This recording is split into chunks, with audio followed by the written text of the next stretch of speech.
Di tengah kondisi ekonomi yang sulit, Suprapto justru banting setir pekerjaan. Dia memutuskan berhenti jadi karyawan toko dan beralih menjadi perajin barongan. Berkat ketekunan, Suprapto sukses. Peminat produknya tidak pernah sepi.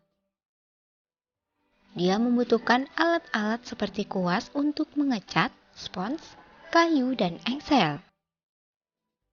Untuk spons, Suprapto harus membelinya dari Mojokerto. Sedangkan yang lainnya bisa diperoleh di Nganjuk.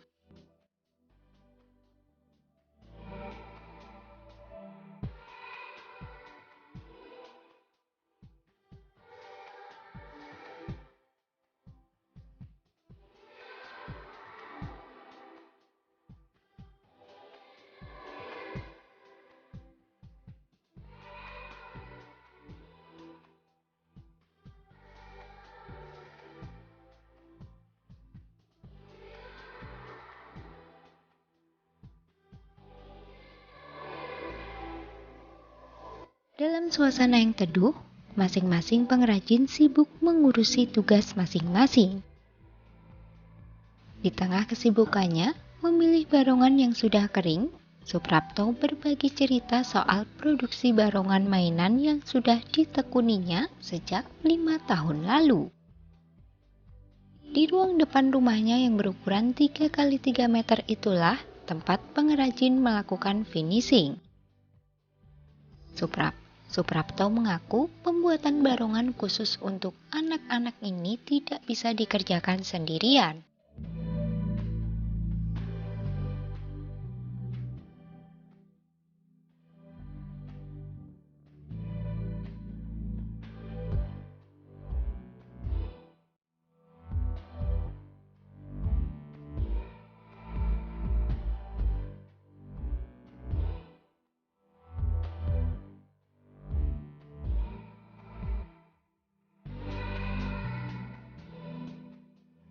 Butuh banyak orang agar bisa selesai tepat waktu. Meski sudah lama menjadi pengrajin, ada bagian pekerjaan yang menurutnya membutuhkan waktu lama untuk menyelesaikannya. Paling lama, bagian mengecat dan melukis. Karena itu, dia membagi tempat kerjanya. Di rumahnya hanya dijadikan sebagai tempat finishing produk. Sedangkan karyawannya yang lain bisa mengerjakannya di rumah masing-masing.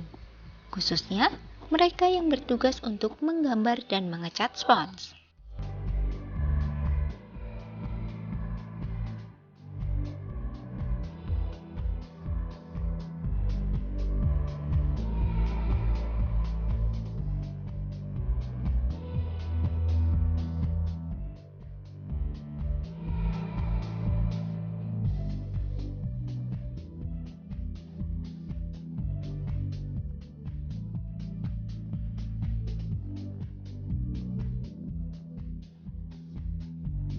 Untuk menyelesaikan pekerjaan, dia dibantu 8 orang, termasuk Sri Sahari, 37 tahun sang istri. Keduanya saling support agar usaha pembuatan barongan bisa tetap laris di pasaran. Bila sudah dikerjakan bersama-sama, dalam waktu sehari mereka bisa produksi 100 buah barongan untuk anak-anak. Kalau cuaca hujan, butuh 2 hari, kalau sudah kering catnya tidak mudah luntur. Barongan yang sudah jadi dikirim ke Trenggalek, Tulungagung hingga Blitar. Terakhir, pesanan mainan barongan ini diminati hingga ke Samarinda. Lelaki yang hanya tamatan SMP ini tak pernah menyangka jika usahanya menjadi pengrajin barongan bisa menghidupi keluarganya.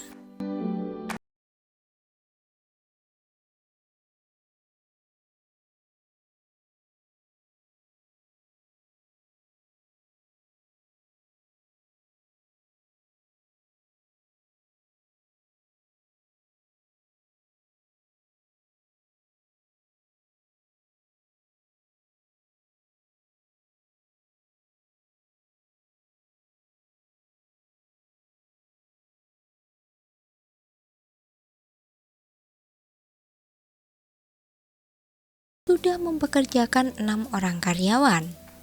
Padahal, sebelum menjadi pengrajin mainan anak-anak, dia sempat bekerja sebagai karyawan toko di Jalan Toho, Kota Kediri.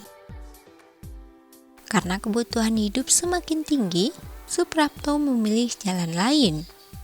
Dia dengan berani memutuskan untuk menjadi pengrajin barongan. Untungnya, saat memutuskan untuk menjadi pengrajin barongan, istrinya tetap mendukung.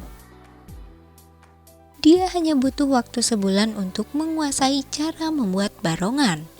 Setelah bisa, Suprapto meminta izin pamannya untuk membuka sendiri dengan modal Rp200.000. Harganya pun beragam, mulai dari barongan yang kecil diberi harga Rp5.000, yang berukuran sedang Rp7.000, untuk ukuran tanggung harga Rp16.000, dan yang paling besar harganya Rp20.000. Sebulan, omsetnya bisa mencapai Rp50 juta.